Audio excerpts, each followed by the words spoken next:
सबसे पहले शुरुआत कर लेते हैं एलआईसी के नंबर्स के साथ। एलआईसी के नंबर्स की बात करी जाए तो नंबर यहाँ पे हमें थोड़े से पेनफुल आते हुए दिखाई दे सकते हैं। देखिए कंपनी की जो नेट प्रीमियम इनकम है वहाँ पे भी हमें एक स्लाइड डिक्लाइन देखने को मिलेगा, करीब 3% का। न्यू बिजनेस एपीई जो है वो भी हमें करीब 17% तक गिरता हुआ दिखाई दे सकता है। और अगर पैट की बात करी जाए तो यहाँ पे हमें किंचअप देखने को मिल सकता है। उसके पीछे के भी कई रीजन है। इनफैक्ट जो कंपनी के वीएनबी मार्जिन है वहाँ पे भी हमें एक स्लाइड अपटिक देखने को मिल सकता है। इस बार अनुमान ये लगाया जा रहा है कि 20% तक हमें जो कंपनी के वीएनबी मार्जिन है वो आते हुए दिखाई देंगे। देखिए जो कंपनी का टोटल एपी है वहां पे हमें एक शार्प डिक्लाइन देखने को मिलेगा, बिकॉज अक्टूबर से हमें इनके एजेंट्स में एक ऑल्टरेशन देखने को मिल रहा है, जिसके चलते एपी में एक डेंट आता हुआ दिखाई देगा। नॉन पार का जो सेगमेंट है वो स्लाइटली हमें इंचअप होता हुआ दिखाई दे सकता है, बिकॉज हमने फर्स्ट हाफ में फिस्कल ईयर 25 के इनके नए प्रोडक्ट लॉन्चेस देखे हैं, जिसका बेनिफिट यहाँ पे आएगा। साथ में आपको इस टाइम पे फोकस रखना होगा कि कंपनी का ग्रोथ आउटलुक को लेकर किस तरीके की कमेंट्री आती है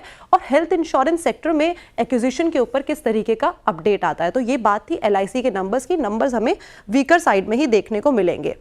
आगे बढ़ते हैं और इस टाइम पे बात कर लेते हैं कि एनएमडीसी के नंबर्स कैसे देखने को मिलेंगे। नंबर्स यहाँ पे हमें मिक्स बैग देखने को मिल रहे हैं और पॉजिटिव साइड पे जाते हुए दिखाई दिए हैं। देखिए रेवेन्यू की बात करी जाए तो करीब 6% का इजाफा यहाँ पे एक्सपेक्टेड है। पैट यहाँ पे अच्छा खासा बढ़ता हुआ दिखाई दे सकता है और ऑपरेशनल नंबर्स भी यहाँ पे अच्छे खासे हमें स्ट्रेच होते हुए दिखाई दे रहे हैं। लेकिन इस टाइम पे हम बात करें कंपनी के ओवरऑल प्रोडक्शन परफॉर्मेंस की, तो वो हमें थोड़ी सी म्यूटेड साइड में देखने को मिल सकती है और प्राइस इस टाइम पे काफी ज्यादा फ्लैटर साइड में देखने को मिल सकते हैं एनएमडीसी के।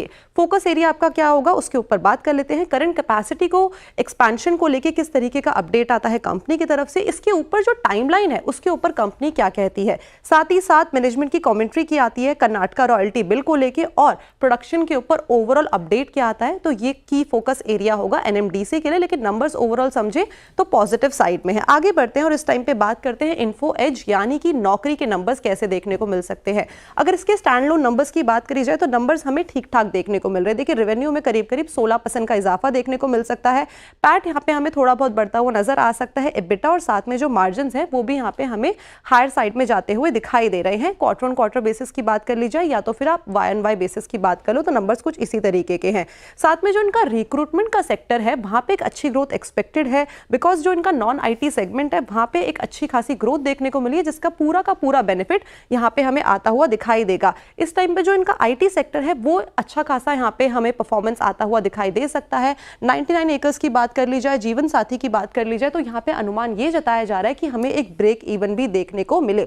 की फोकस एरिया आपका क्या होगा कि कंपनी का आईटी हायरिंग को लेके क्या आउटलुक है और साथ में इन्वेस्टी कंपनीज के ऊपर कंपनी का क्या अपडेट आता है। तो नंबर्स ओवरऑल पॉजिटिव है।